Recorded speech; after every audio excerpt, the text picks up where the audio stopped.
que tiver tudo certinho, eu mando para a líder de vocês, para a Maíra, dizendo e informando aonde que exatamente vai estar essa aula, tá bom? Para vocês não ficarem perdidos procurando lá no ambiente virtual.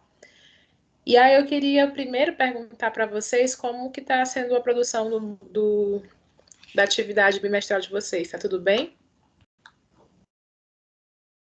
Tranquilo? Algum problema até agora? Dúvidas, dores? Safira, não sei quem é Safira.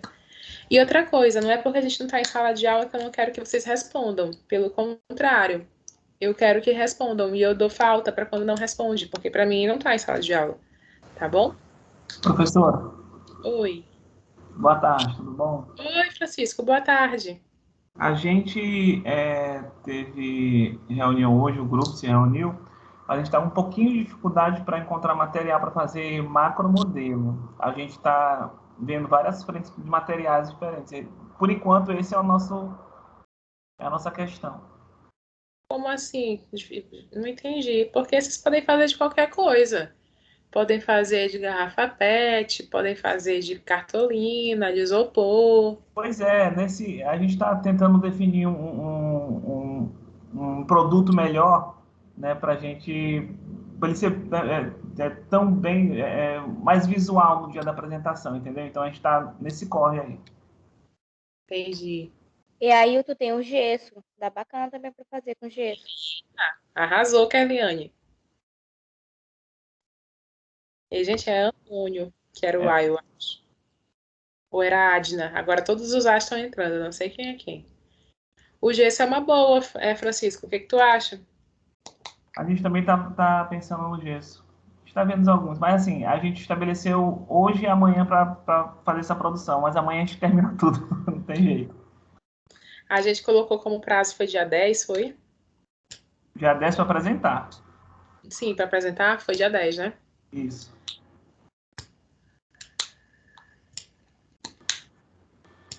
Eu tô aqui pensando. Vai ampliar disso, que todo mundo aqui aplaude. Com certeza. Eu queria, só que vai ter a jornada na semana seguinte, que é a semana 17. Que a gente vai ficar sem aula, entendeu? E no dia 10, exatamente porque eu não vou poder dar aula para vocês, né? Nem por causa de vocês, não. Aí eu não sei se eu boto no dia 24. Dia 24 tá bom para vocês? Tá sim, Tudo ok. Nossa, sensacional. pode ser. Tá Tá. ótimo. Quem vai se alagar? Eu vou fazer o seguinte, porque o Pitágoras pede para a gente lançar as notas de vocês até data X.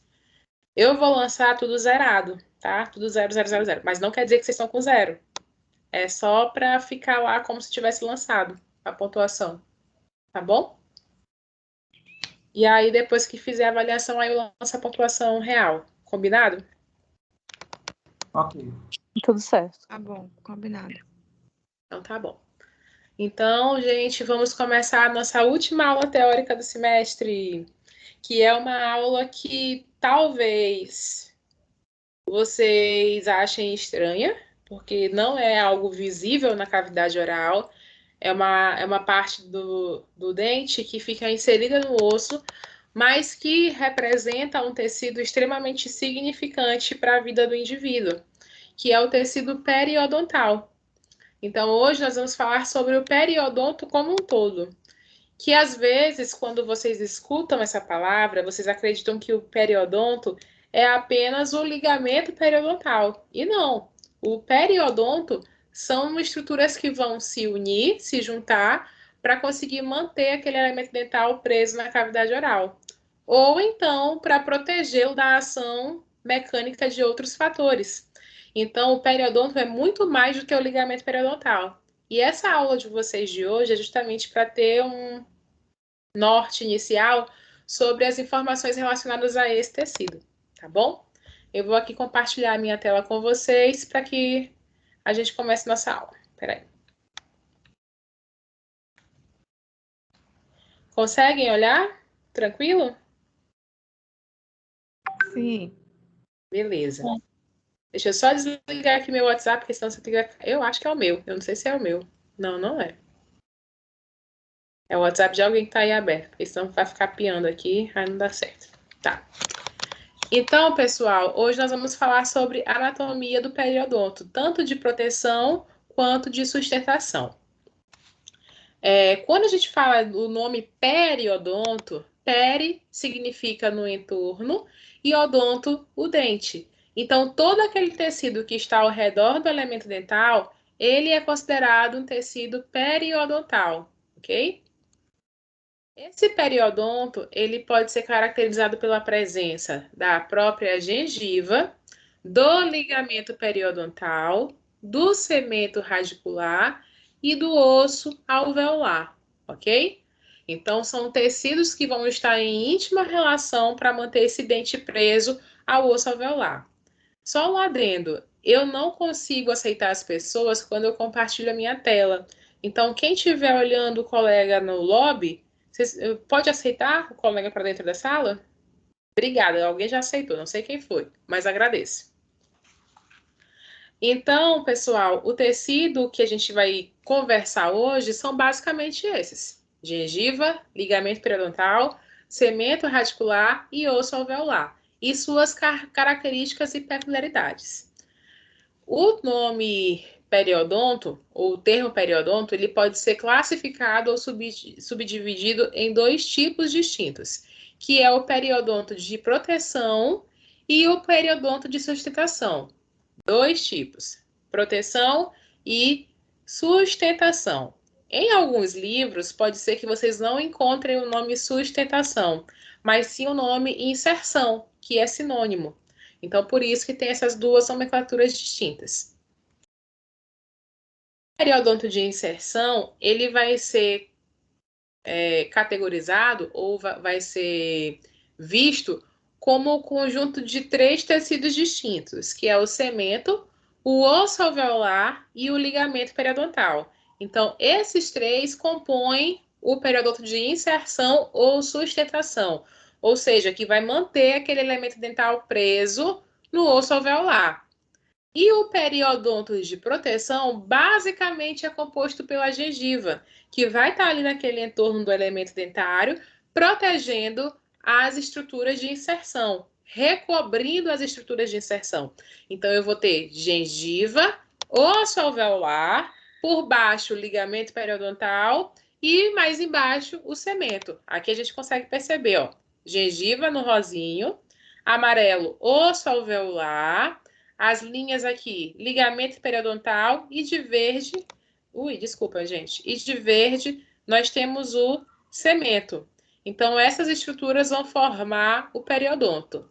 Quem é proteção? Gengiva. Quem é sustentação? O conjunto, osso, ligamento periodontal e cemento, ok?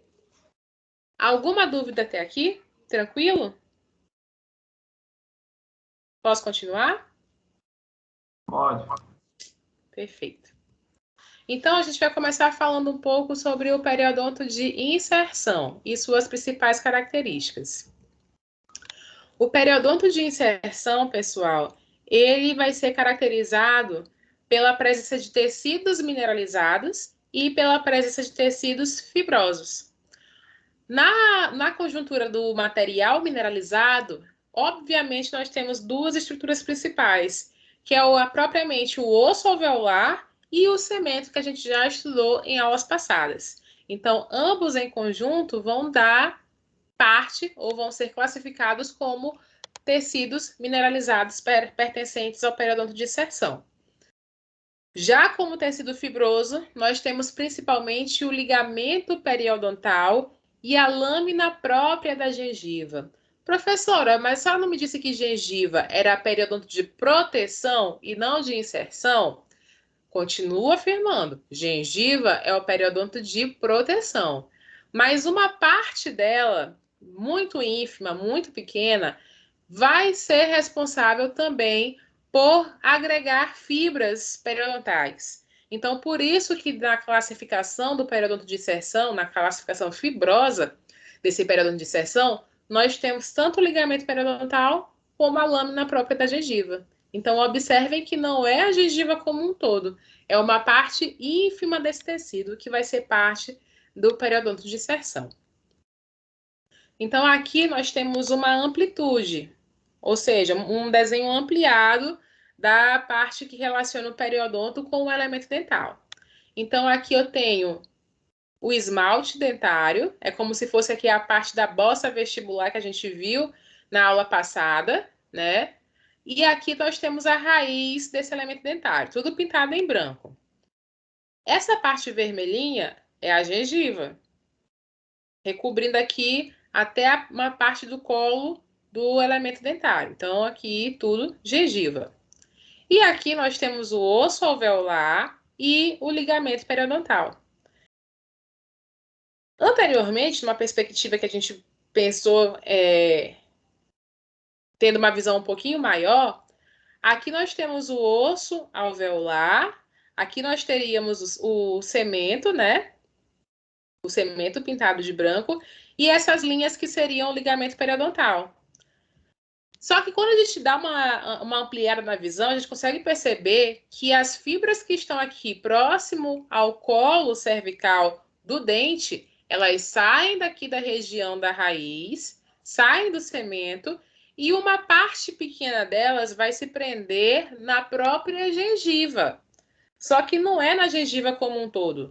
Se vocês perceberem, ela fica presa na parte interna do tecido gengival, que é o que a gente chama de lâmina própria ou de tecido conjuntivo da gengiva. Então, por isso que aqui nesse slide anterior... cadê? A gente tem como parte do periodonto de inserção osso alveolar e cemento, e como parte fibrosa, nós temos ligamento periodontal e lâmina própria da gengiva. Então, aqui explicando o porquê dessa relação do tecido gengival pertencer, em partes, à classificação do periodonto de inserção. E essa informação guardem, porque eu vou mostrar para vocês um pouquinho mais na frente qual a repercussão clínica que ela traz na cavidade oral, tá bom? Então, ligamento periodontal liga osso ao cemento, e uma parte inicial dele vai ligar o cemento à lâmina própria da gengiva. O ligamento periodontal, pessoal, vai possuir diferentes funções. Normalmente, a gente fala que a função principal, primordial do ligamento periodontal é manter esse dente preso ao osso alveolar. Porém, existem outras funções que a gente precisa relembrar e manter muito claro na nossa cabeça. Por exemplo, a função sensorial, em segundo ponto, o amortecimento e em terceiro, a função nutritiva. Professora, função nutritiva e função sensorial eu já escutei em outro tecido do dente. Quem lembra qual que é o tecido do dente que também tem função nutritiva e função sensorial? Polpa. A polpa. Perfeito. A polpa dental tem função nutritiva. E por que que tinha função nutritiva? Que a gente conversou na sala. Qual que é o motivo de ser função nutritiva? Porque ela é vascularizada. Porque ela é ricamente vascularizada. Eu acho que essa voz é de Giovana. Não tenho certeza. Acertei? Acertou, professora. Boa tarde, Giovana. Não tinha falado contigo ainda hoje. Então, gente, o ligamento periodontal, assim como a polpa, ele também é ricamente vascularizado, tá bom? A gente tem a característica de encontrar muitos vasos sanguíneos da polpa, mas no ligamento periodontal eu também tenho uma riqueza vascular que está ali entremeada entre as fibras colágenas. Se eu tenho vasos sanguíneos, acompanhando essas pequenas arteríolas, eu também encontro pequenas inervações. Então, o ligamento periodontal, ele também tem uma riqueza nervosa muito característica desse tecido. E isso faz com que ele tenha uma característica sensorial muito clara. Por exemplo, quando a gente está comendo, por exemplo, um feijão que não foi catado, eu acho que só os antigos e o povo do interior vai saber disso, porque quem come feijão tipo A não vai lembrar dessas coisas. Quando a gente está comendo feijão não catado e encontra uma pedra no meio da mastigação, Na mesma hora, qual que é o sentido da pessoa? A pessoa abre a boca instantaneamente. Antes de eu estudar odontologia, eu achava que não, tem uma pedra. Eu que pensava nisso e tirava a pedra da boca. Mas o que os estudiosos da fisiologia perceberam? Que essa função sensorial é como se fosse um método de proteção da cavidade oral. Quando o dente percebe que tem ali uma coisa muito mais dura que o dente e que pode provocar lesões aos elementos dentais, automaticamente a boca se abre. Então, são o quê? São informações nervosas que partem do ligamento periodontal em direção ao cérebro, conduzindo essa informação, um alerta de perigo. Então, o ligamento periodontal ele também vai ter essa possibilidade, essa característica de riqueza nervosa. Então, tem função nutritiva, função sensorial, função de suporte, que a gente já está careca de saber que o periodonto vai segurar esse elemento dental no osso alveolar, e também nós temos a função de amortecimento. O ligamento periodontal e o tecido periodontal em conjunto, como um todo, ele é visto como uma forma de receber os impactos da mastigação e das funções do sistema estomatognático. Então, no momento que eu estou falando aqui, ou que eu estiver mastigando, quem vai estar dissipando as forças recebidas por esse elemento dental é o ligamento periodontal. Por isso que ele possui uma função muito importante dentro de todo o sistema estomatognático. Alguém ficou com alguma dúvida em relação às funções do periodonto? Querem perguntar algo? Não, professora, tá de boa. Tá de boa, né? Então, assim, se eu tivesse em sala de aula, esse seria o momento de uma observação. Mas como a aula vai ficar gravada, eu não vou fazer a observação. Qualquer coisa é só voltar e escutar novamente para poder ficar com a informação. Então, lembrar que funções estão relacionadas à função nutritiva, função de suporte, função de amortecimento e função sensorial, tá bom? Não se esqueçam disso. E não confundam com as funções da polpa. Pergunta de R$ 1 milhão. A origem do periodonto é mesodérmica, endodérmica, ectomesenquimal? E aí? Qual que é a origem do periodonto? Quem lembra? Silêncio. Oi? Não escutei. Ectomesenquimal. Ectomesenquimal, eu acho que é Kerliane. Muito bem, Kerliane. Acertei? É Kerliane? Tá falando Sim. comigo? Ah, acertei. Ectomesenquimal. Pergunta de R$ 2 milhões agora. Quem é a estrutura primitiva que dá origem ao periodonto?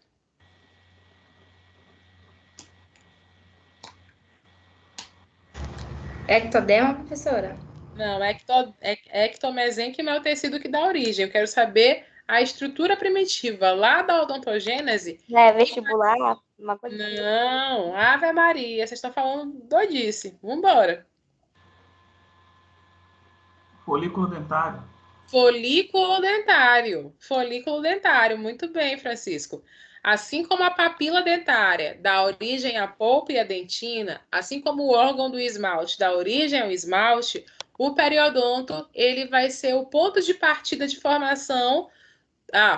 O folículo dentário vai ser o ponto de partida de formação do periodonto, tá bom? Então, só para vocês lembrarem: epitélio oral primitivo, lâmina dentária. Aqui nós temos o órgão do esmalte e ao redor dessa estrutura nós temos o folículo dentário. E aí esse folículo dentário vão ter camadas e cada uma dessas camadas vai dar origem a uma estrutura diferente do periodonto. Então, as células mais internas do folículo dentário vão dar origem ao cemento, as células médias vão dar origem às fibras de Sharpey e às fibras do ligamento periodontal como um todo. E, por último, nós temos as células mais externas que vão dar origem ao osso alveolar. Então, por isso que a gente diz que o folículo dentário é o ponto de partida, é o ponto de origem do periodonto dental. Aqui só para lembrar que a fase é uma fase de capuz, aonde esse folículo aparece, e que o tecido de origem, assim como o Kerliane pontuou muito bem, é o ectomesênquima. Se a origem desse folículo é ectomesenquimal, me falem. Os sementoblastos, eles têm um potencial de regeneração ou não? Essa é a parte que vocês respondem. Sim. Sim, muito bem, Kerliane. Então, o único tecido ou a única célula que realmente não se regenera de forma alguma é o esmalte dentário. Todas as outras estruturas do dente, eles possuem um potencial de regeneração enorme. Então, a polpa tem potencial de regeneração, o osso alveolar tem um potencial de regeneração, o cemento tem um potencial de regeneração, o ligamento periodontal também tem. Nenhum é tão grande quanto o da polpa. Nenhum, tá? Nenhum é tão grande quanto o da polpa. Mas todos eles possuem esse potencial. Tanto é que pacientes que possuem perda de tecido periodontal, reabsorção óssea muito grande, inflamação de tecido periodontal, a gente hoje em dia já consegue fazer pequenas intervenções que vão auxiliar no processo de regeneração daquele tecido. Então, mostrando para a gente que existe sim um potencial de regeneração nesse tecido.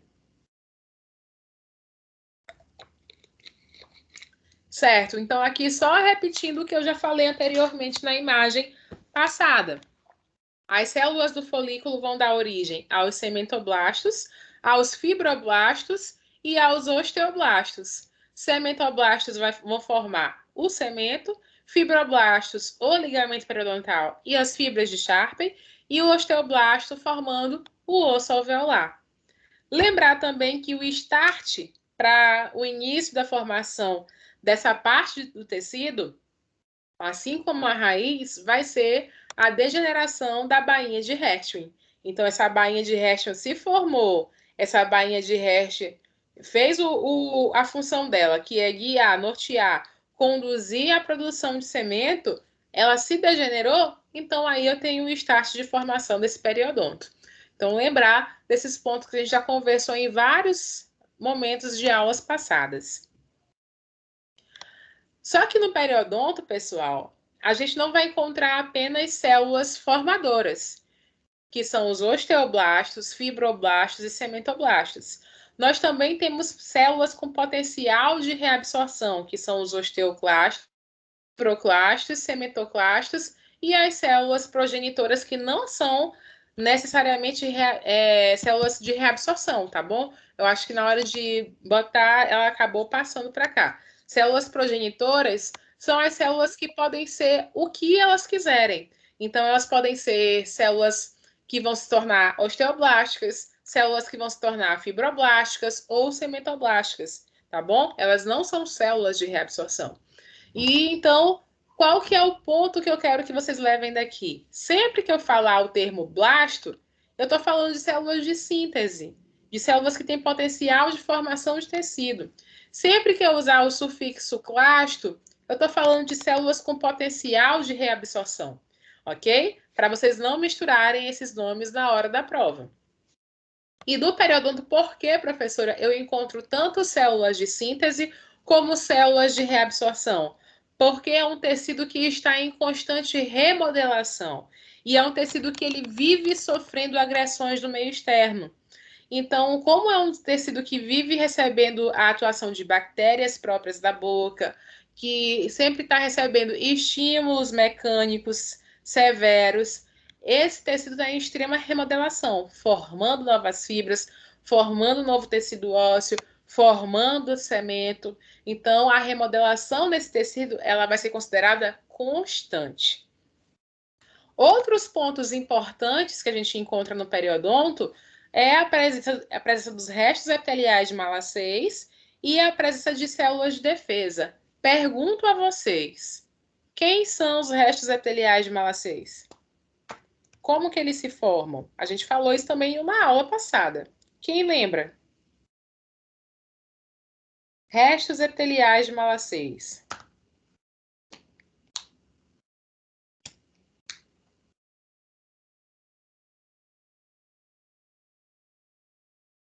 Fernando não falou comigo. Larissa.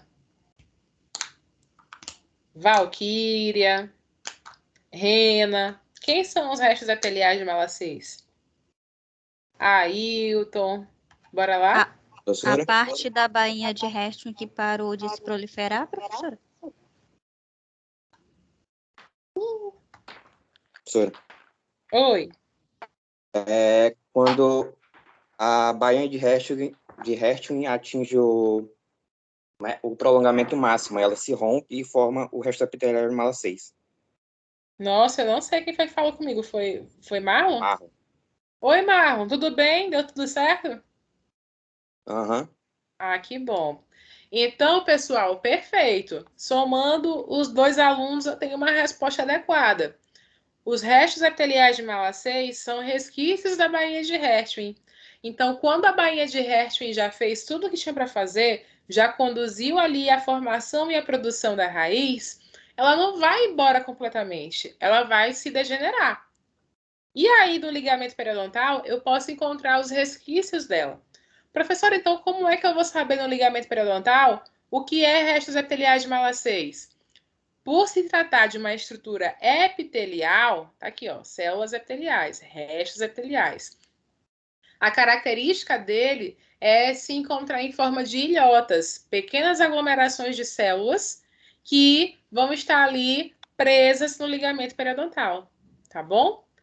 Vocês estão me ouvindo bem ainda? Sim. Tá travando? Não, né? Professora. Então tá bom. Então, restos da telhagem de Malaceia são restos da bainha de Hertwin. E aí eles são interessantes, pessoal, porque eles vão trazendo viabilidade para aquele tecido periodontal. E eu não sei se vocês lembram que eu falei que ele pode ter um motivo do bem e um motivo do mal.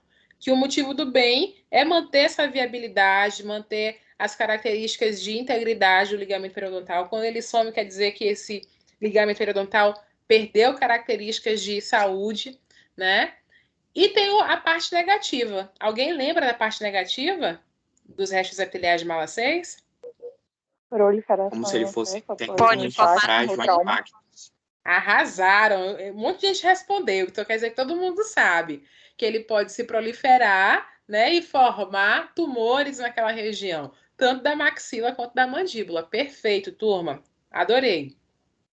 Então, aqui nós temos algumas células e suas funções pertinentes dentro do ligamento periodontal. A gente sabe que o fibroblasto vai formar as fibras, né? Que é considerado uma matriz, porque basicamente o ligamento periodontal tem cerca de 90% de constituição quase completa por fibras. Então, os fibroblastos são uma das células mais importantes dessa região do ligamento periodontal. Posso encontrar também células de defesa, mastócitos, macrófagos, linfócitos, neutrófilos, onde os mastócitos vão ser responsáveis por liberar substâncias quimiotáticas, né, que vão fazer a atração de outras substâncias importantes em processos de inflamação, importantes no processo de defesa daquele tecido. Vou encontrar macrófago, que vai ser suficiente para fazer os processos de fagocitose, já que eu já falei para vocês que o ligamento periodontal ele é todo dia bombardeado de mecanismos, de funções que podem trazer prejuízo, né? Ele está ali na boca muito aberto, muito suscetível à ação do meio. Então, por isso que ele tem uma linha de células de defesa muito grande. E linfócitos e neutrófilos que vão ali comandar mecanismos específicos de defesa, que eu acho que vocês já estudaram isso nas cadeiras básicas anteriores, que no ligamento periodontal vai ser a mesma coisa, tá bom? Defesa de primeira linha, segunda linha, etc. E aqui tem um que é bom de tirar print, porque aqui a gente começa a entender o que está acontecendo. Esse aqui é um corte histológico, onde aqui no meio, tudo isso daqui que vocês estão vendo é o ligamento periodontal, tá bom? Tudo isso daqui do meio é o ligamento periodontal. Desse lado aqui eu tenho o osso alveolar e desse lado aqui eu tenho o cemento, parte da raiz do dente, tá bom? Cemento dentário. Então, o ligamento periodontal está fazendo o quê? Está unindo o dente ao osso alveolar. Por isso que as fibras vão de um lado ao outro. O que que eu tenho de interessante nessa imagem? Eu tenho aqui a presença de vasos sanguíneos com hemácias no seu interior. Essas células mais avermelhadas são as hemácias, sem núcleo no interior. Tenho aqui na periferia do ligamento periodontal e próximo ao cemento, a presença de cementoblastos, que são as células responsáveis por formar o cemento. Tenho aqui do outro lado as células responsáveis por formar o osso, que no caso são os osteoblastos. Tenho aqui essas ilhotas roxinhas, que são as células responsáveis por formar as fibras colágenas, que são esses tecidos rosáceos que estão ligando o osso ao cemento. E bem aqui, bem grandão, bem no meio do tecido, eu tenho os restos epiteliais de malacéis. Professora, o resto epitelial de malacéis parece um vaso sanguíneo? Como é que eu diferencio? Se vocês prestarem atenção, aqui nós temos células com uma pintinha preta dentro. Essa pintinha preta dentro da célula são os núcleos, tá bom? As hemácias, elas são células anucleadas, elas não possuem núcleo no seu interior. Então, isso é uma informação que viabiliza a diferença muito clara entre os restos epiteliais de malacéis e os capilares sanguíneos. Sem contar que esses capilares, às vezes, eles têm essa característica de ter células endoteliais ao redor, que são essas células mais espaçadas, né? Dando toda a configuração diferente dos restos epiteliais de malacéis. Sei não, vai que cai numa prova de vocês, né? Um corte histológico e eu peço a identificação das estruturas. Então, aqui vale um print, uma foto de vocês para guardar, tá bom? Alguma dúvida sobre essa imagem? Aqui é o quê? Um vaso sanguíneo ou um resto epitelial de malacéis? Capilares sanguíneos. Capilares sanguíneos, perfeito. Outra imagem para vocês ficarem por dentro. O prof está muito diferente, lógico. É para não decorar a imagem. É para que vocês entendam o que vocês estão olhando, tá bom? Então, desse lado dessa margem cheia de reentrâncias, nós temos o osso alveolar. Isso também é uma informação marcante para eu diferenciar aonde é o osso e aonde é o cemento. O cemento costuma ser liso e íntegro, como está aqui nessa imagem. Dificilmente ele apresenta essas reentrâncias. Normalmente, quando um corte histológico tem essas reentrâncias assim, bruscas, quer dizer que a raiz está sofrendo processos de reabsorção. Então, quando está tudo ok, ela é íntegra, lisa e retilínea, ok? E aqui no meio nós temos o ligamento periodontal. Então, as células que estão aqui na margem, próximo ao cemento, são os cementoblastos. As células que estão aqui próximo ao osso alveolar, redondinhas, dentro dessas margens, são os osteoblastos. E aqui eu tenho os fibroblastos, que são as células que vão compor as fibras colágenas que vão conformar o ligamento periodontal. Aqui demonstrando mais um capilar sanguíneo, ok? Mais um capilar sanguíneo. Tranquilo? Tudo certo? Posso ir em frente? Lá vou eu. Certo. Lembra que eu falei que esse tecido sofre constantemente com agressões do meio? Então, aqui eu tenho um elemento dental, ó, um molazão aqui com duas raízes, bonitão. Essa parte amarela é o osso alveolar. Essa parte vermelha aqui é a gengiva, né, o periodonto de proteção. E aqui, aderido à parede do dente, nós temos a placa bacteriana. Normalmente, essa placa bacteriana, ela gosta de se alojar bem aqui, ó, entre a gengiva e o colo dentário. Por isso, a necessidade constante de utilizar fio dental, pessoal, porque só o fio dental consegue inserir aqui nessa região e remover a placa bacteriana. Oi? Alguém me chamou? A escova dental, ela não consegue executar essa função com excelência. Então, por isso que a placa bacteriana, ela precisa ser removida tanto com o auxílio do fio dental, somado ao uso da escova de dente. Essa placa bacteriana, vocês estão carecas de saber que ela é rica em bactérias. É isso que vocês estudam lá com Maiara, não sei o que, de ecossistema bucal lá. Então, vocês sabem que essas bactérias, quando elas têm uma tendência a sofrer um aumento no quantitativo e modificar o ecossistema bucal natural da nossa microbiota, ele vai levar a processos de inflamação, principalmente da gengiva. E é o que a gente chama de gengivite, ok? Então, aqui desse outro lado, a gente consegue perceber a gengiva inflamada e a presença desses processos inflamatórios vão levar a outras repercussões. Por exemplo, o paciente está com gengivite, mas ele continua com hábitos ruins de higiene oral, sem remover placa bacteriana, sem fazer escovação correta. Essa ação das toxinas liberadas por essas bactérias vão repercutir em mais outras doenças, dentre elas processos de reabsorção. Então, aqueles osteoclastos que estão ali inicialmente para defender o processo, com a ação de quimiotáticos, vai aumentar mais ainda o número de osteoclastos, porque ele está vendo aquela infinidade de bactérias que estão ali naquele meio que não eram para estar, né? Então, a presença desses quimiotáticos vai acelerar um processo de reabsorção. Então, aquilo que era só gengivite pode levar a doenças periodontais severas. E aí, se eu tenho uma reabsorção constante desse osso alveolar, esse dente vai começar a ficar mole, ok? E aí, muitas vezes, é necessário apenas fazer o processo de extração. Não tem mais jeito, ok? Então, por isso que é um tecido que a gente precisa sempre estar de olho. Apesar da doença cárie ser uma doença que ainda tem altas prevalências, a doença periodontal também é muito costumeira no nosso cotidiano clínico. Então, o bater e o martelar na higiene bucal adequada, com hábitos de higiene relacionado ao uso do fio dental e da escovação, não é brincadeira. Porque se a gente não consegue remover a placa bacteriana daqui, esse processo inflamatório vai continuar.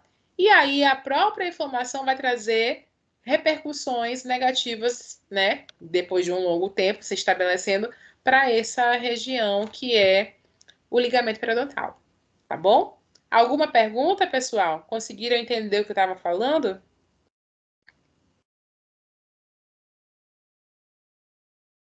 Desistiram de mim já? Tão cedo, tão novos.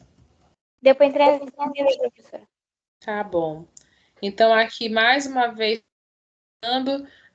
a presença de quimiotáticos, chamando mais osteoclastos e que estão levando à catálise, né?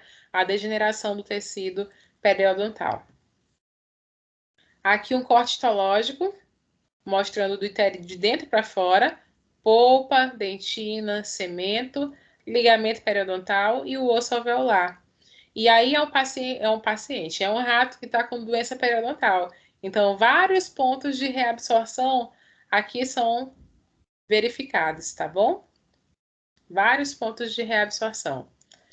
Ah, na verdade, não. Esse corte histológico aqui é para mostrar para vocês outra coisa. Eu estou falando aqui de inflamação, e aí é só para lembrar para vocês que a presença de osteoclastos e osteoblastos no ligamento periodontal é tão grande que esse dente aqui do rato foi induzido no movimento ortodôntico, foi puxado. E aí mostrando a atuação dos osteoclastos, criando lacunas de reabsorção. Então, para o dente andar dentro do osso alveolar, ele precisa reabsorver de um lado e formar novo tecido de outro. Então, por isso, mostrando que tem atuação constante de osteoclastos e de osteoblastos, até dentro de características fisiológicas como a movimentação dentária. Tá bom? Certo. Outras características precisam ser ressaltadas quando a gente fala de ligamento periodontal, como, por exemplo, a presença de fibras, né? Que são as consideradas principalmente as fibras colágenas, que são as que têm maior quantidade no ligamento periodontal. Mas a gente não pode esquecer que também existem as fibras oxitalâmicas, que formam os vasos sanguíneos. não são fibras tão importantes para o ligamento periodontal, mas são fibras presentes naquela característica tecidual. Basicamente, essas fibras elas vão estar imersas em substância fundamental, formada por glicoproteínas e proteoglicães. Aqui só mostrando os fibroblastos, né? E essa parte rosa clara, né? As fibras colágenas originadas a partir dos fibroblastos. Bom, o que é importante saber exatamente em relação a esse ligamento periodontal? A categorização e a classificação desse ligamento. Essas fibras, elas vão ser agrupadas em diferentes classificações. E essas classificações basicamente vão estar relacionadas à orientação dessas fibras dentro do ligamento periodontal. Professora, elas são tudo retinho acima e embaixo da outra, não? Não são. Elas possuem características diferentes de inserção, justamente para aguentar diferentes forças de impacto durante o processo de ação do sistema estomatognático. Então, nós temos as fibras gengivais, as fibras cristalveolares, o grupo horizontal, o grupo oblíquo, o grupo apical, o interradicular e as transeptais. Então, aqui mostrando inicialmente as horizontais, que é o grupo 12, que são exatamente essas que são mais retinhas. O grupo 13, que são as fibras oblíquas. O grupo 14, que são as interradiculares, que são específicas de dentes com mais de uma raiz, ok? E aqui nós temos as fibras apicais, ou também podem ser chamadas de periapicais. Aqui, sem número, nós temos as transeptais, que passam por cima do septo ósseo, que é essa estrutura do processo alveolar que separa um dente do outro. Então, aqui nós temos as transeptais. Só aqui mostrando mais uma vez o grupo G, que são as fibras gengivais, que eu mostrei para vocês no início da aula, elas se prendendo na lâmina própria da gengiva. Nós temos aqui as transeptais que eu falei ainda agora. Nós temos aqui as periapicais ou apicais. Nós também temos as fibras oblíquas que estão no decorrer de todo o longo eixo do dente. Deixa eu ver se tem mais alguma que eu faltei. As horizontais eu já falei. As da crista alveolar, que ligam o osso à lâmina própria da gengiva. E nós também temos um espaço, pessoal, que não apresenta nenhuma fibra, que normalmente é o espaço do delta apical, onde está ali passando nervos alveolares, suprimento vascular, suprimento sanguíneo para o interior do dente. Então, nessa região, nós temos aqui o espaço de Black, ok? Bem na ponta do elemento dental, bem na região periapical. Outro ponto importante de fibras que eu falei em algumas aulas passadas, mas não cheguei a explicar também, foram as fibras de Sharpe, que são as principais fibras formadas pelo folículo dental. As fibras de Sharpe são as fibras que vão sair do ligamento periodontal e se direcionarem para o osso alveolar. Então, elas conseguem se entranhar no osso alveolar e conseguir trazer mais ainda uma força e mais ainda, como é que eu falo? Segurança para o elemento dentário. Então, por isso que o elemento dentário, para ele ganhar mobilidade, é porque muita coisa aconteceu ali. Não é um dano do dia para a noite, só se for um trauma, né? Mas danos como a falta de higiene para degradar todo esse tecido é uma ação muito longa, tá? E contínua para que isso aconteça. Alguma dúvida, pessoal, sobre classificação de tecido periodontal, sobre tipos de fibra, sobre tudo que eu falei até agora? Vocês estão muito quietinhos. Em sala de aula já tinham me perguntado 10 mil coisas. E professora, Oi. as fibras, elas estão sempre na mesma localização? Como assim? Porque a senhora mostrou o formato dela. A senhora mostrou o formato delas, umas estão em cima, outras estão embaixo. Pelo formato, elas estão sempre na mesma posição? Tu tá falando de um paciente para o outro? Se eu for olhar na minha boca, vai estar nessa posição. Se eu for olhar em outra... Isso, Sim, isso. sim, isso sim, tá? Sempre na mesma Tá posição. bom. Esse paciente, quando ele tem características fisiológicas, ou seja, tá tudo íntegro, tá tudo direitinho, ele tem que ter todas essas fibras em posição. Agora, é um paciente, por exemplo, que tem doença periodontal, que tem exposição de raiz, extrusão dentária, contato prematuro, algumas dessas fibras vão começar a se perder, porque apesar de elas apresentarem grande resistência, quando elas são submetidas a constante destruição, elas vão se perdendo com o tempo. Então, eu não tenho como comparar dois pacientes, um doente e um que não esteja com a doença. Mas dois pacientes que estejam com saúde é comparável e é para todo mundo ter essas mesmas características, sim. Excelente pergunta. Tá bom. Obrigada. Nada? Então, aqui são...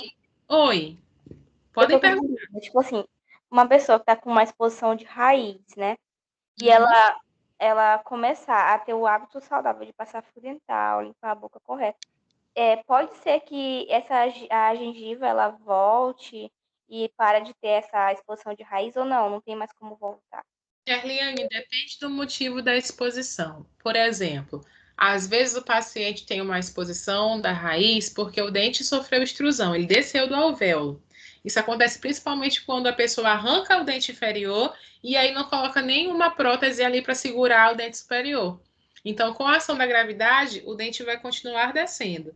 Se for por esse motivo, a gengiva não vai acompanhar, tá bom? Mas não, professor, é um paciente que ele estava com doença periodontal, a gente tratou, removeu todos os hábitos ruins, a escovação dele melhorou, está usando fio dental, melhorou a microbiota. Essa gengiva ela pode ganhar um pouco de uma nova inserção, sim, ela pode se remodelar. Mas às vezes a perda é tão grande, é tão assim massacrante para aquele elemento dentário, que ela pode ganhar um pouco de tamanho, mas não o suficiente para cobrir toda a raiz. E aí a gente pode lançar mão de outros métodos, como, por exemplo, o recobrimento radicular. Hoje em dia, a gente tira uma parte da gengiva do palato ou de uma outra região, como o tuber da maxila, e aí joga para cima da região onde tem exposição radicular. E aí faz a sutura e coloca ali agentes que auxiliem no processo de reparação. Então, aquela gengiva se repara, né? Mas não por características apenas biológicas, mas com a intervenção do cirurgião dentista também. Ok? Boa pergunta também. Já estou pensando lá na frente.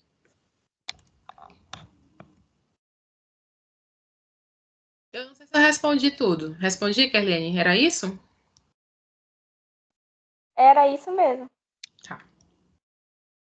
Então, aí vamos continuar, pessoal. A gente falou das fibras colágenas, da sua característica de classificação, de inserção no elemento dental, e aí eu tinha falado também das fibras oxitalâmicas. As oxitalâmicas, elas estão presentes em várias partes do corpo humano, em vasos sanguíneos, no pulmão, na pele, no músculo, tá bom? E elas que vão garantir a característica de resistência e elasticidade para esse tecido. Então, ele consegue se comprimir, se alongar por causa da presença dessas fibras. No ligamento periodontal, ela vai ser encontrada principalmente nos vasos sanguíneos, já que eu não tenho pele, não tenho músculo, não tenho outros tecidos, então eu vou encontrar nos vasos sanguíneos. E aí ela vai conseguir dar a característica de vasodilatação e vasoconstricção desse vaso sanguíneo. Ele consegue se ampliar e se diminuir por causa da presença dessas fibras chamadas de oxitalâmicas.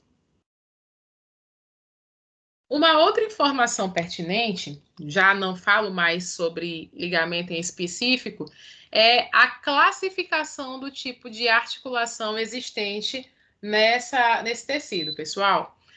Quando a gente fala de dente relacionado ao osso, a gente estabelece sim uma articulação. E é uma articulação única que não existe em outra parte do corpo humano. O nome dessa articulação a gente chama de articulação gonfótica ou de gonfose. Eu acho que Ciro já falou isso para vocês. Vocês lembram desse nome? Ou não? Esse ele deu aula de número de dente, ele não vai falar de articulação gonfótica. Então, se ele não tiver falado ou se vocês não lembram, gonfose é o tipo de articulação. E essa articulação, ela é muito específica do elemento dental no osso. Não existe nenhuma outra articulação no corpo que tenha essas características. Também chamada de articulação alvéolo dental, ok? Professora, mas a articulação tem que permitir, pelo menos ali, nem sempre uma articulação é para permitir o movimento. Normalmente o termo articulação está ali mediando a relação entre duas estruturas. E no caso da gonfose, ela permite sim pequenos movimentos. Movimentos um pouco maiores que 0,5 milímetros. Um pouco menores que 0,5 milímetros. Então, quando a gente mastiga, metade de 1 milímetro esse dente vai para baixo. Ele consegue se movimentar. Ele também pode ir um pouco para frente e um pouco para trás, justamente por causa da característica dessa articulação. Prof, mas eu estou pegando no dente e o dente está indo para frente e para trás de uma forma assim muito brusca.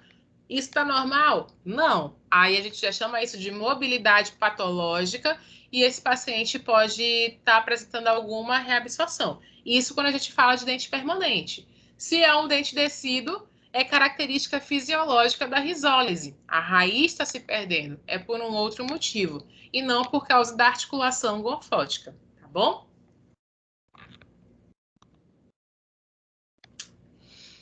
Certo. Então, quando a gente falou das funções do ligamento periodontal, nós falamos que uma das funções era a função nutritiva, porque é uma estrutura que é rica em vasos sanguíneos. Então, a gente tem aqui vasos sanguíneos que são derivados da própria polpa. Prof, então, ela sai da polpa, passa pelo cemento e pode se encontrar com o ligamento periodontal? Sim. Hoje em dia, existem várias publicações do pessoal da endodontia falando sobre características de infecção persistente, sobre características de inervação colateral, ou seja, aquele paciente que você anestesia e tem inervações que são ultrapassadas pela raiz, que não é só pelo forame apical, mas também em vários outros pontos da raiz. E essa ligação se faz entre o ligamento periodontal e a polpa. Prof, é tão amplo e tão grande, tão visível como no forame apical? Não é. São microestruturas, são micropassagens que dificilmente dá para ser visto a olho nu, ok? Nós também temos vascularização que é proveniente do osso alveolar e que vai em direção ao ligamento periodontal e também da própria gengiva para o ligamento periodontal. Então, por isso a gente fala que existe uma riqueza nutritiva muito grande nesse ligamento periodontal. Então, aqui só mostrando a presença de vasos sanguíneos que partem de diversas regiões, tanto da gengiva, como do próprio elemento dental, como do próprio osso. E aí, a gente tem aqui um caminho, né? Quem sabe o que está passando aqui embaixo? Se isso aqui é um dente inferior, quem está passando aqui embaixo dos elementos dentais? O nervo alveolar? O nervo alveolar e a artéria alveolar inferior. Então, toda a irrigação que vai em direção a esses elementos dentais são de origem do nervo alveolar e da artéria alveolar inferior, tanto para o ligamento periodontal como para a própria polpa. Temos também, pertencente à característica de circulação do ligamento periodontal, a presença também de uma rede linfática para drenar as impurezas desse tecido e também que vão em um sentido único, que é do ligamento periodontal em direção ao osso alveolar. Sabendo disso, pessoal, é muito importante que o cirurgião dentista entenda que quando a gente vai fazer um exame físico do paciente, a gente só não faz assim, abre a boca, deixa eu olhar teu dente. Não, a gente tem que avaliar uma série de estruturas. E uma das coisas que eu vejo que o dentista menos avalia é a presença de gânglios linfáticos infartados. como a gente tem uma rede linfática muito grande na cavidade oral, é sempre interessante fazer palpações específicas em alguns gânglios, justamente porque eles recebem também muita informação da cavidade oral. Então, a gente tem aqui gânglios pré-auriculares, submetonianos, submandibulares, pós-auriculares, que precisam ser palpados porque eles recebem bastante informação dessas regiões da cavidade oral. E a inervação, como eu falei anteriormente, ela vai seguir de acordo com a vascularização. Se eu falo de maxila, eu falo de nervo alveolar superior, que se transpõe em superior posterior, superior médio, superior anterior. E eu tenho o nervo alveolar inferior, que tem ali uma transição por baixo de todos os inferiores posteriores, saindo ali pela região do metoniano. Então, essa inervação rica da cavidade oral e que é presente em toda a cavidade oral, também vai estar relacionada ao tecido periodontal. Então, o que eles vão trazer de informação para a gente? A pressão. Então, quando a gente pressiona o dente, a gente sente essa pressão por causa da inervação presente no ligamento periodontal. O tato e a dor, né? Então, por isso que é preciso anestesiar um paciente quando a gente vai fazer a extração. Porque ali naquele ligamento periodontal, onde você vai romper todas essas fibras, nós temos uma riqueza de vasos sanguíneos e uma riqueza de inervação muito grande. Então, se eu não consigo fazer uma anestesia adequada, esse paciente vai relatar extrema dor, tá bom? Certo. Terminamos a característica de ligamento periodontal. Vamos falar um pouco. Não se preocupe que ligamento periodontal era o maior, é o que tem mais informação. Vamos falar um pouco sobre cemento e sobre osso alveolar. Quando a gente fala de cemento radicular, a gente também tem uma classificação. Assim como a gente classificou o ligamento em oblíquo, em ligamento horizontal, transeptal, gengival, de crista alveolar e etc., o cemento também vai ter sua classificação. Ele vai ser classificado de acordo com a presença ou não de células. Prof, mas a senhora não falou que todo cemento ali tem uma riqueza de cementoblasto? Então, qual o cemento que não vai ter célula? Quando a gente fala de classificação de cemento quanto às células, a gente não fala do cementoblasto, mas sim da presença de outra célula, que é o cementócito, que é a célula que fica ali agrupada, bonitinha, dentro de uma casinha dentro do cemento. Então, às vezes, ela pode estar aparente, ou às vezes ela pode não aparecer. Então, a gente tem aqui o cemento acelular afibrilar, temos o cemento acelular com fibras extrínsecas, temos o cemento celular com fibras intrínsecas e nós temos o cemento celular com fibras mistas, ok? Então, é uma riqueza muito grande de tipos de cemento. Vamos falar sobre cada um deles. O cemento acelular e afibrilar é aquele cemento, pessoal, que fica bem próximo da margem cervical, já fazendo limite com o esmalte dentário, ok? Então, ele está ali presente e facilmente ele pode ser exposto na cavidade oral. Então, ele tem uma riqueza mineral muito grande, por isso não abre espaço para a entrada de fibras, ele é afibrilar, e não tem espaço para as lojas onde guardam as células. Por isso, ele é acelular. Então, como ele está ali, muito próximo da margem e tem extrema mineralização, e foi um dos primeiros a ser formados, ele tem extrema mineralização. Aqui caberia também essa OBS falando sobre isso. Mas aí já sabe, aula gravada, então lembrar que ele é acelular e afibrilar por causa da riqueza de mineralização e porque é o primeiro a ser formado.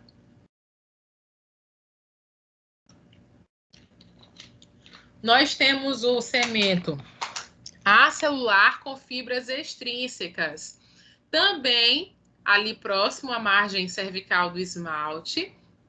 Ele forma-se tanto na fase pré como pós-eruptiva. Ele está sempre se formando. A ação do cementoblasto ali é constante. Só que ele é aquela parte do cemento onde as fibras começam a se aderir nele e lá na região da crista alveolar e da gengiva. Então, está ali próximo da margem, logo abaixo do segmento acelular e afibrilar. Temos em sequência o segmento celular com fibras intrínsecas, que é aquela região do segmento onde você vai ter uma maior quantidade de fibras se entranhando, tanto no segmento quanto no osso alveolar. Então, é a região de maior densidade de fibras e de maior segurança do elemento dentário. Aonde que acontece? Na região média da raiz. Então, ali é onde tem o maior quantitativo de fibras se aderindo ao segmento, tá? E ali entrando próximo ao osso alveolar também. Então, lembrar, fibras de Sharpe é aquelas que entram nos tecidos minerais. E nós também temos o segmento celular com fibras mistas. Nessa região, eu já estou mais próxima do ápice radicular e eu tenho a presença intensa de cementoblastos e fibroblastos. E é nessa região eu vou ter uma característica mista do segmento com fibras de Sharpe misturados com o segmento com fibras extrínsecas. Também tem uma forte segurança, não é tão grande quanto o CCFI, mas que permite essa riqueza de informações, ok? Lembrar que na parte apical, o segmento ali, ele também para, né? Porque eu tenho ali o forame apical por onde passa a inervação. Então, eu tenho um espaço de Black, onde eu não tenho adesão de fibras, onde eu não tenho um segmento tão pertinente. Então, a gente vai ter sempre CAA, CAF, CCFI, CCFM e o espaço de Black finalizando toda a característica do segmento. Então, aqui mostrando CAA, CAF, CCFI e o CCFM, mostrando a característica dele de disposição na raiz.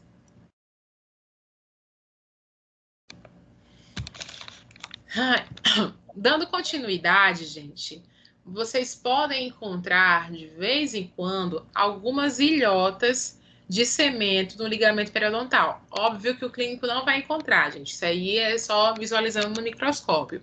Características histológicas. O que significa isso? Quando eu encontro espaços do ligamento periodontal ricos com características de cemento.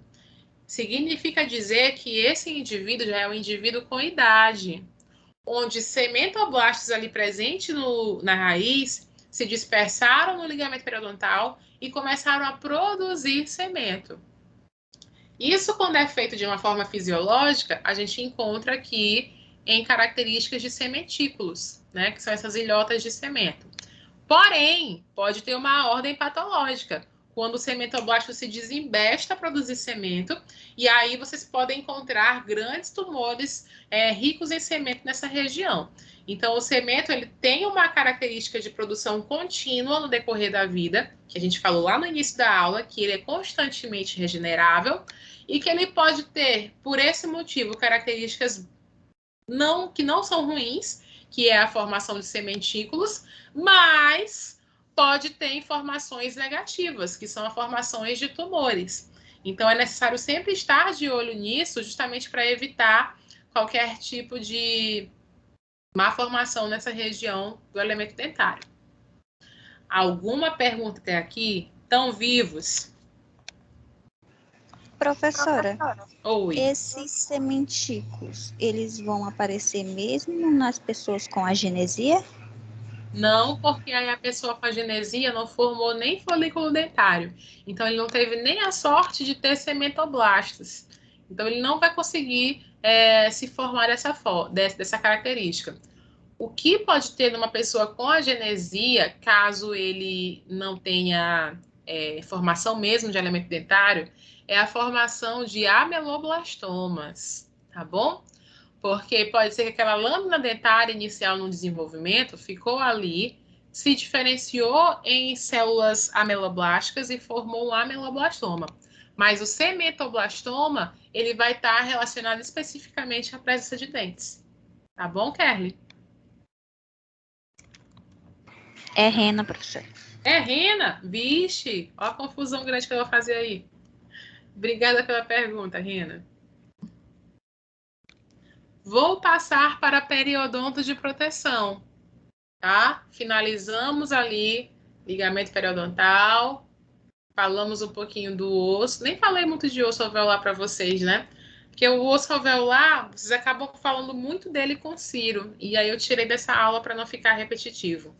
Mas é só lembrar que ele tem uma característica esponjosa no interior, principalmente se tratando de maxila, e uma cortical óssea menos densa na maxila. Já na mandíbula, essa densidade aumenta consideravelmente. E isso é uma informação que vocês têm que levar para a vida de vocês, porque auxilia em características de técnica anestésica, auxilia em características de remoção de elementos dentários. Então, sempre na cabeça de vocês tem que lembrar, maxila é mais esponjosa, tem um córtex menos denso. Mandíbula é mais denso, tem um córtex também muito mais fechado. Então, isso é importante para vocês, tá bom? Vamos lá falar de periodonto de proteção. Mas sempre quando eu falo de periodonto de proteção, eu gosto de começar falando de mucosa oral para vocês e trazer algumas informações pertinentes. Não quer dizer que todo periodonto de proteção é a mucosa oral, mas que parte dessa mucosa oral pertence ao periodonto de proteção, tá bom? Então, a mucosa oral como um todo, ela pode ser subcategorizada em 3 tipos distintos, que é a mucosa mastigatória, a mucosa especializada e a mucosa bucal ou de revestimento. A mucosa especializada é a mais fácil, que é aquela mucosa que recobre o dorso da língua. Por que ela é chamada de especializada? Porque ela tem uma riqueza de botões gustativos que nos fazem auxiliar a sentir o gosto das coisas. Então, por ter esse fator especial, ela é chamada de mucosa especializada. Mas nós também encontramos a mucosa mastigatória, que é a mucosa que reveste o palato duro, que ela aguenta muito o impacto de comidas consistentes e auxilia na formação do bolo alimentar. E nós também temos a mucosa que reveste a gengiva. Por isso que eu gosto de falar de mucosa oral antes de falar de periodonto de proteção. Porque o periodonto de proteção está bem aqui, ó. Ela é parte da mucosa mastigatória. E aí o resto da cavidade oral, palato mole, assoalhos de boca, região jugal, nós vamos ter um terceiro tipo de mucosa, que é a mucosa de revestimento. Certo. Então, vamos falar um pouco sobre a mucosa mastigatória, que é essa parte da gengiva. Na mucosa mastigatória, nós temos a característica de gengiva marginal livre, que é essa parte voltada para o colo dentário e que reveste a região mais superior da raiz. Nós temos a gengiva inserida, que é essa parte com rosa mais claro, onde tem uma menor densidade de vasos sanguíneos e que essa gengiva está completamente presa ao elemento dentário. Lembra que eu mostrei para vocês lá no início da aula que tinham fibras que partiam da raiz do dente e se inseriam diretamente na gengiva, na lâmina própria da gengiva? Então, aqui a gente tem essa parte da gengiva que é responsável por essa característica. A gente chama de gengiva inserida, que eu pedi para vocês lembrarem, guardarem para lembrar agora. E nós também temos a área intermediária, tá bom? Essa área intermediária a gente chama de papila dentária, ok? Prof, é a mesma papila da odontogênese? Não, nós temos a papila que é pertencente à odontogênese e essa papila que é a papila gengival, ok? Aqui, mais uma vez, mostrando características apenas da gengiva marginal livre. Nós temos aqui essa gengiva marginal livre, que ela vai ser limitada por um colarinho, que é basicamente esse tamanho, tá bom? Ele não é inserido, ou seja, a gente consegue colocar um instrumental aqui e conseguir um determinado espaço, entre o dente e a gengiva, A gente chama isso de sondagem, vocês vão aprender isso nas primeiras clínicas de periodontia, ok? E o limite dela é até a ranhura gengival, que é a parte mais profunda dessa gengiva que não é inserida. Então, aqui mostrando de ladinho, eu tenho o dente em branco, e aqui eu tenho a gengiva. E aqui o osso alveolar. Então, partindo da raiz do dente, eu tenho fibras que vão ligar a raiz à lâmina própria da gengiva, e eu vou ter fibras que vão ligar a raiz ao osso alveolar do paciente. Então, parte dessa gengiva aqui, ó, marginal livre, ela realmente vai ser livre. Você vai conseguir encaixar o instrumental. Esse objeto aqui cinza é a sonda periodontal.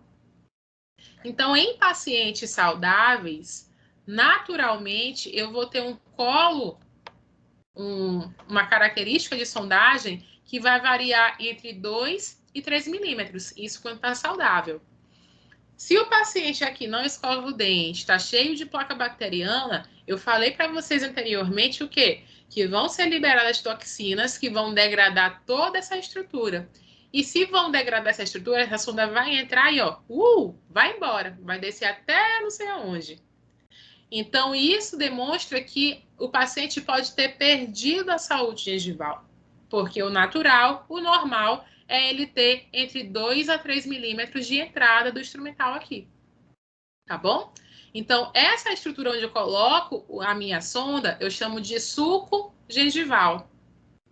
Então, é caracterizado por ser uma fenda rasa, que é limitada pela superfície dentária e pelo epitélio da gengiva, e que vai garantir uma profundidade de sondagem, que clinicamente, ou seja, lá no consultório de vocês, quando vocês colocarem o instrumental, tem que medir de 2 a 3 milímetros, mas que histologicamente é um tamanho que vai variar entre 0,70 a 1,5 milímetros de profundidade.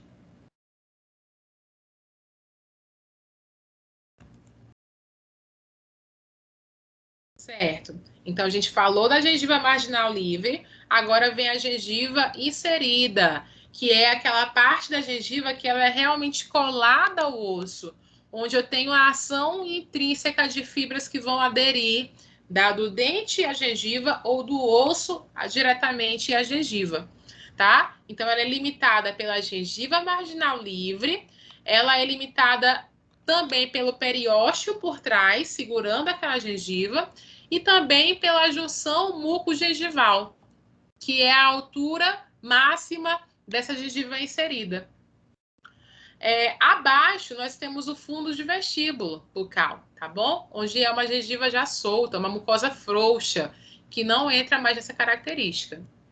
Essa gengiva inserida, ela pode ter diferentes alturas. Quem vai me indicar essa altura, prof? Características genéticas do paciente e características de saúde desse paciente. Um paciente que está constantemente com a gengiva inflamada, cada vez menos você percebe a sua gengiva inserida. Um paciente também que tem uma gengiva inserida muito característica e evidente, ele também pode não estar em características de saúde plena. Pode ser um paciente que aquela gengiva sofra impacto constantemente. Então, para se proteger, sofre uma forte queratinização e fica com essa largura e essa faixa tão grande. O normal, o mais normal ou mais natural, seria essa característica média de 4, 5 milímetros de espessura de gengiva inserida, ok? Pode ser patológico, mas também pode ser de característica genética. A gengiva também, pessoal, na região interdental, ela também vai ter umas características próprias. Em dentes anteriores, essa gengiva interdentária, ela vai ter uma característica em ameia, pontiaguda, ok? Limitada apenas pela superfície de contato entre os dentes. Em premolares, ela vai ter um aspecto piramidal, ou seja, um pouco mais baixa e mais robusta, caracterizando também o ponto de contato entre os dentes. E em molares, ela vai ter um aspecto de cratera. Por quê? Porque o ponto de contato dos molares é maior. Aproximar uma com a outra forma o ponto de contato. E ele que vai me dizer qual que vai ser o formato da gengiva entre um dente e outro. Até aqui, tudo bem? Estão vivos? Estou 1 hora falando, 1 hora e pouco falando, que nem uma condenada. Tá tudo bem, né? Eu sei que Tudo bem, online... professora. Minha internet está caindo toda hora, mas eu estou indo e voltando. Então tá ótimo. A sorte que a senhora está gravando. Toda hora tem alguém me aceitando aí. Oh, meu Deus do céu, eu não sei quem é a pessoa de bom coração. Continuem assim, gente. Eu sei que o rendimento de vocês online não é igual em sala de aula, mas eu vou deixar a aula gravada para vocês revisitarem, tirarem as dúvidas de vocês. Qualquer coisa, me mandem mensagem lá pelo e-mail ou pelo ambiente virtual que a gente vai conversando, tá bom? Ó, já entrou uma pessoa de novo aí. Aqui, gente, é como se eu fizesse um corte histológico daquela gengiva, só para mostrar para vocês que, basicamente, a mucosa ela é pautada em uma característica epitelial e embaixo eu tenho a lâmina própria dessa gengiva, ou seja, tecido conjuntivo. Então, todas as características de tecido conjuntivo, que é a riqueza de vasos sanguíneos e etc., é muito próxima e muito como é que eu posso dizer? Ela está ali muito vulnerável em relação ao meio bucal, ok? Então, por isso que é um tecido que facilmente sofre traumas, forma aftas, porque se você bater na sua pele, nem sempre vai formar um hematoma, mas a gengiva, qualquer trauma constante pode formar uma afta, justamente por causa dessa fragilidade, da delicadeza do tecido gengival. Esse epitélio de gengiva, ele pode ser classificado em epitélio externo, em epitélio do sulco e em epitélio juncional. Vamos ver quem são eles. Nós temos aqui o epitélio externo, que é o epitélio oral, que está voltado mesmo para o meio bucal. Nós temos aqui o epitélio do sulco, que a gente já viu que é o que forma o espaço entre a gengiva e o dente.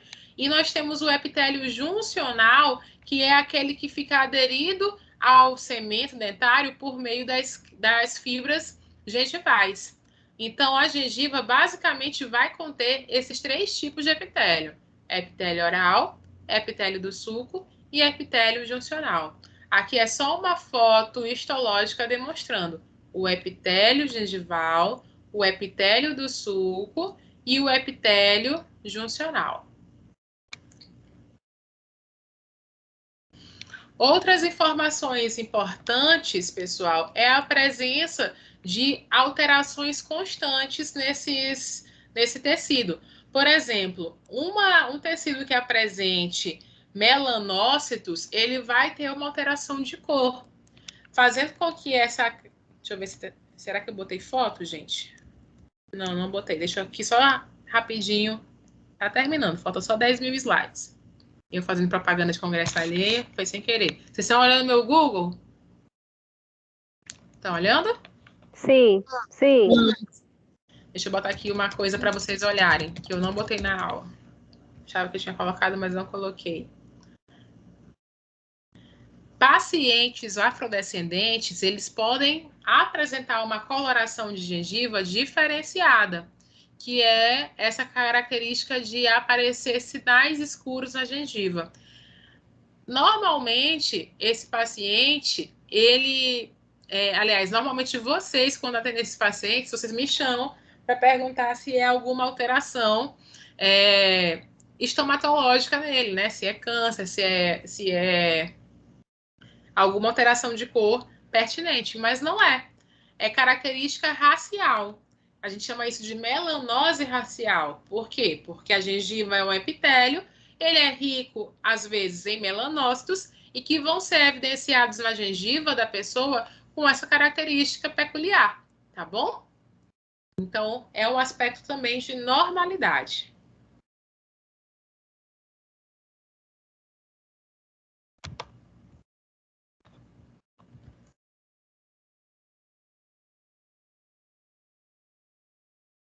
Outra informação pertinente à região da gengiva é a presença de queratinócitos. Então, ele tem um extrato córneo, tem um extrato granuloso, tem um extrato espinhoso, tem um extrato basal, que são as estruturas epiteliais. Vocês que já deram, como é que é o nome? Morfo, não sei o quê, tegumentar? Não já deram tegumentar?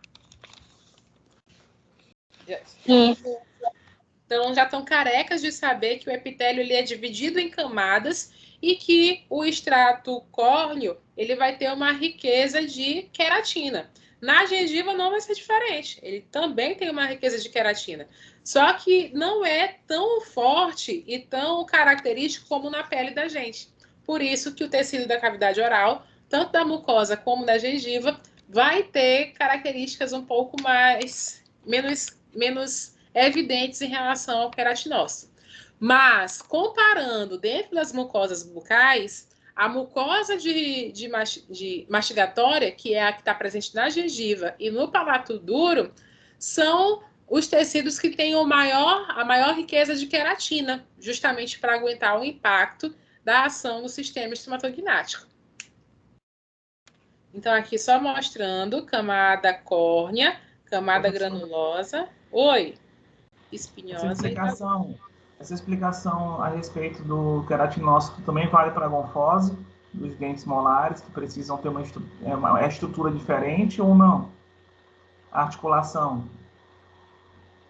Precisa. Todos os dentes possuem articulação gonfótica. Não, todos os dentes. A estrutura da articulação ela é mais espessa por estar ali com dentes que trituram com relação a dentes que cortam? Com certeza. Nos molares, eu vou ter uma densidade maior, não de queratina, tá? Aqui eu tô falando de gengiva, mas vou ter uma riqueza maior de fibras. Tanto é que são dentes que possuem também mais raízes, justamente para aguentar esse impacto. Mas além de ter mais raízes, eles também possuem uma quantidade significativamente maior de ligamento periodontal, de tecido de fibras periodontais. Respondi, Francisco? Ok. Obrigado. Nada. Então, aqui a gente só mostrando as camadas, né? Desde basal até a camada córnea, que são características desse tecido. E a mesma coisa aqui. Aliás, mesma coisa não. Aqui mostrando, comparando com a mucosa, que é a de revestimento, onde a camada córnea quase não existe. Então, aqui eu tenho o tecido epitelial da gengiva e do palato, e aqui eu tenho o tecido epitelial da mucosa jugal, por exemplo, da mucosa do assoalho da cavidade oral, mostrando que essa camada 4, que é a camada córnea, ela quase não existe nessas outras camadas, nessas outras mucosas. Mas que no tecido gengival, a camada córnea ela é muito mais característica.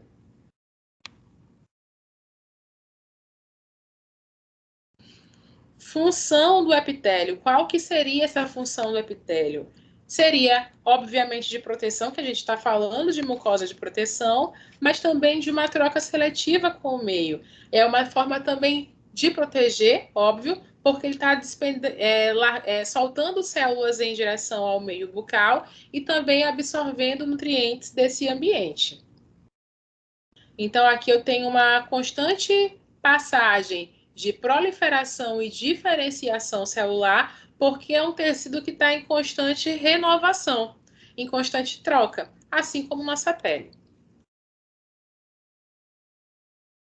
Então, aqui só mostrando que na camada mais basal, eu vou ter características de mitose sucessivas para formar novas células. Essas células inicialmente não são queratinizadas e que lá na camada córnea, que é a camada mais superficial, eu vou ter processos de esfoliação constante, ou seja, perda de células mortas, e também por aguentar diferentes ações do meio, vão ter uma característica maior de queratinização. Mais uma vez, mostrando aqui região epitelial, lâmina própria. e as formas de relação estabelecidas entre esses dois tecidos. Mostrando também a ligação das fibras gengivais com o epitélio juncional.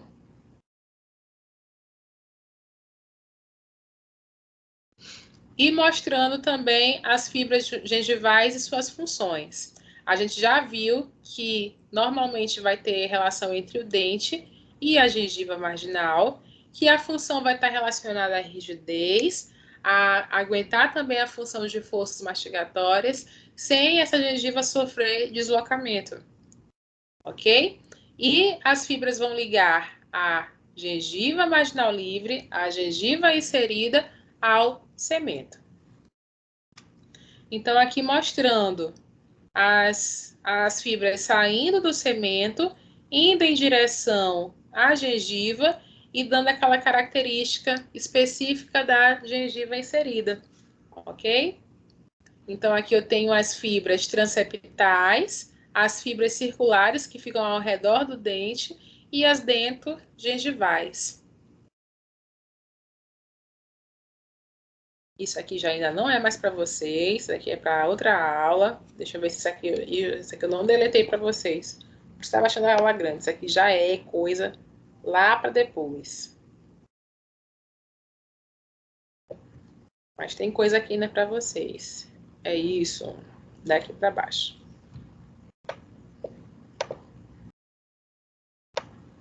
Certo.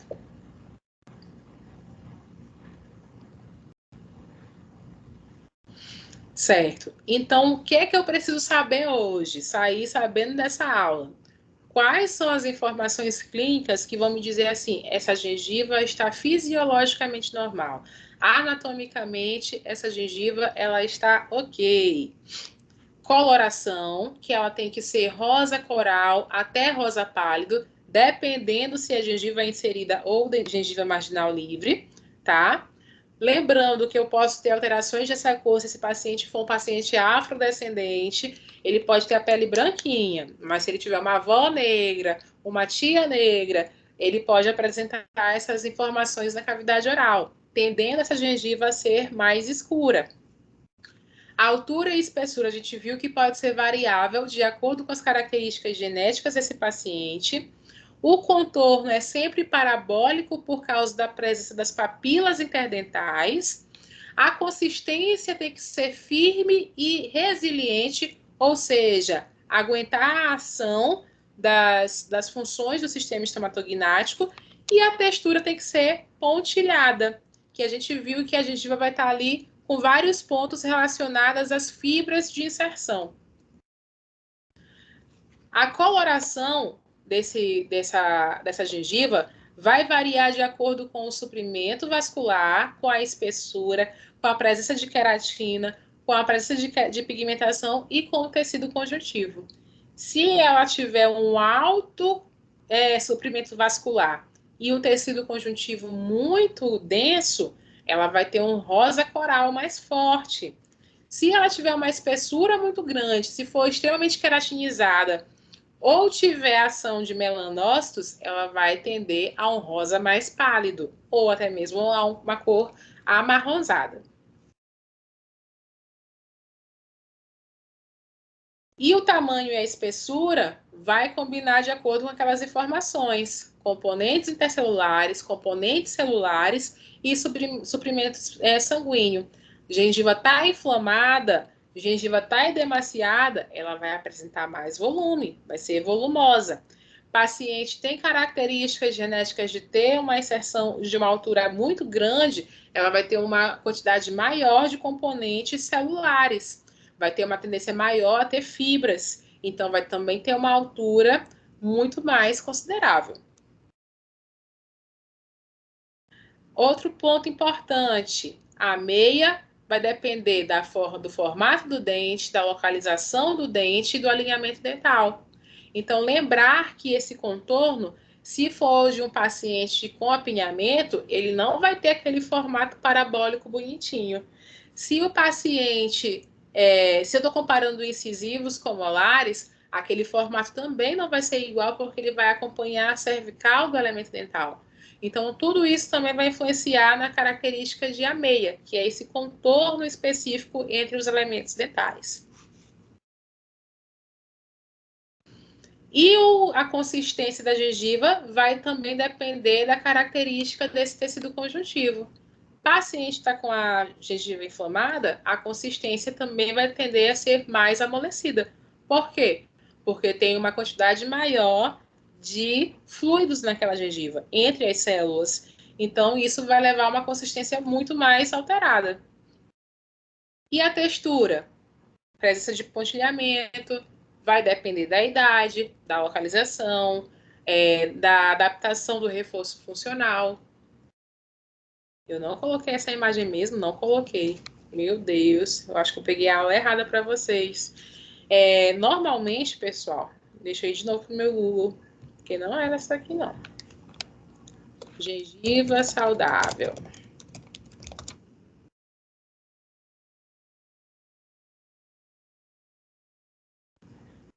Normalmente, a gengiva, ela não pode apresentar essa característica. Tá vendo que ela parece lisa e brilhosa?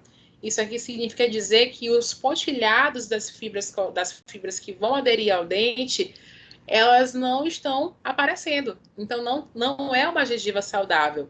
Uma gengiva saudável, ela apresenta características de casca de laranja, ou seja, uma série de pontilhados presentes próximo à gengiva.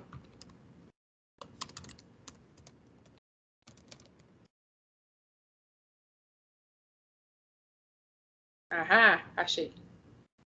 Então, assim, vendo de pertinho, uma gengiva saudável ela vai ter diferentes características de proeminência e de depressão, justamente o que repercute a inserção das fibras colágenas que prendem o dente à gengiva ou a gengiva ao periósteo dental. Então, a gengiva inserida ela vai ter sempre essa característica de casca de laranja.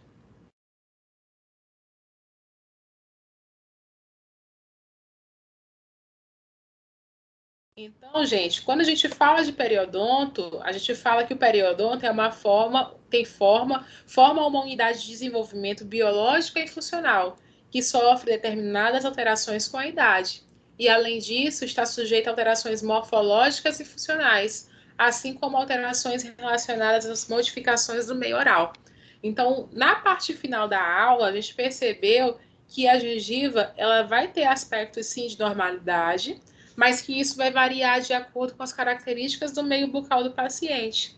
É um paciente com má oclusão? É um paciente que não escova bem a boca? É um paciente que não usa fio dental? É um paciente afrodescendente? É um paciente que tem uma característica de componente celular diferenciada, com características genéticas da família?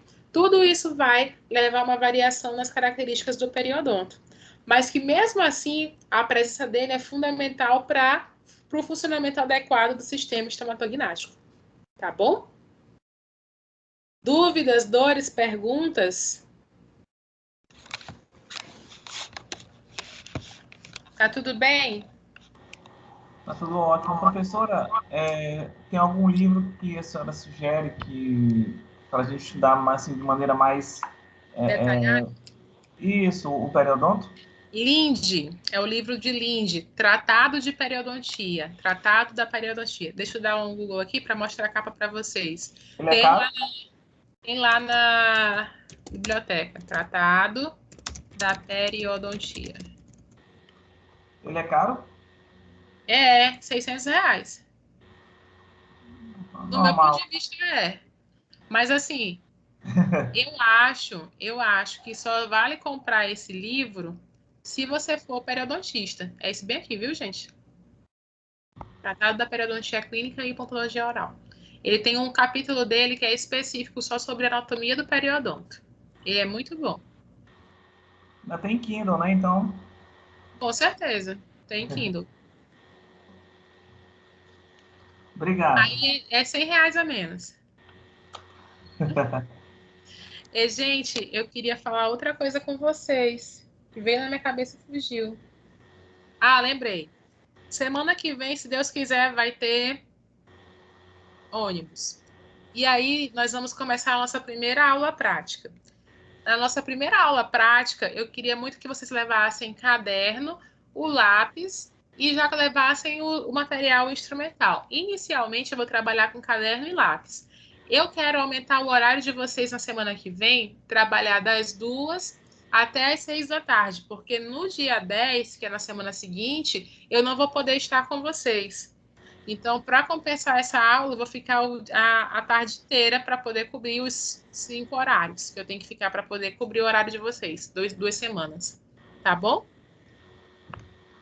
Por mim, tudo bem. A senhora pode só repetir o material, caderno, lápis. E o resto dos instrumentais que eu mandei para a Maíra. Ela não mandou para vocês. Ah, tá bom. Mandou Tá? sim, mandou sim. Mas Tá. o material mais importante da semana que vem, do primeiro horário, é o caderno e o lápis. E aí, se der para terminar no final da tarde, eu já quero começar a esculpir, entendeu? Então, se todo mundo levar, é legal. Certo? Certo. Tá certo. Certo, Tá professora. bom. Gente, então eu termino a aula por aqui. Semana que vem a gente se olha, se Deus quiser, vai ter ônibus para a gente poder fazer nossa aula prática, tá bom? E, professora, o Oi. coordenador Lucas mandou um aviso que tendo ônibus ou não tendo ônibus vai voltar, tudo normal. A aula prática Acho que volta, é verdade. A partir de amanhã. A partir de amanhã. Então, semana que vem, ok, já estamos conversados. Tranquilo? Combinado? Tá, É aula ok, tchau, prática. tchau. Combinado. Tchau, gente. Tchau, tchau. Tchau.